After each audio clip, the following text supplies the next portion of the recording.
Rhannu eich pryderon â ni.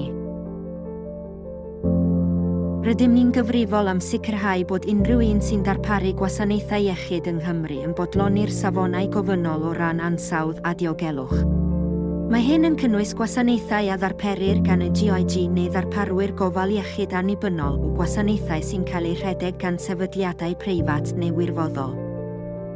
Na allwn ymchwilio eich pryder neu gwyn unigol, rydym ni'n dal i am clywed am eich profiadau o wasanaethau gofal iechyd yng Nghymru.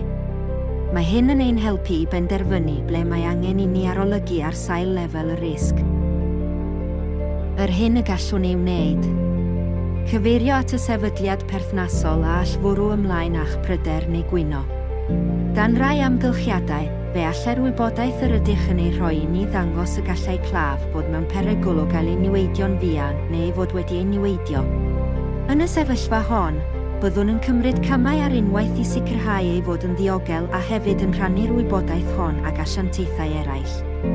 Cadwch gofnod o'r holl bryderon a chwynion a adroddwyd i ni ac yn monitro hyn yn rheolaidd fel y gallwn sefydlu darlun cyffredinol o ansawdd a diogelwch y gwasanaethau iechyd.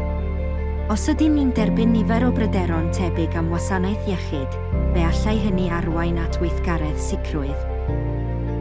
Hyn a allwn ni ei wneud.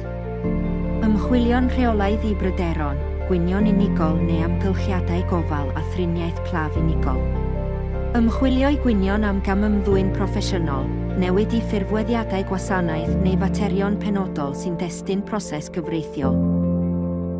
Dilynwch ni ar ein sianeli cyfryngau cymdeithasol a chael y newyddion diweddaraf am ein gwaith,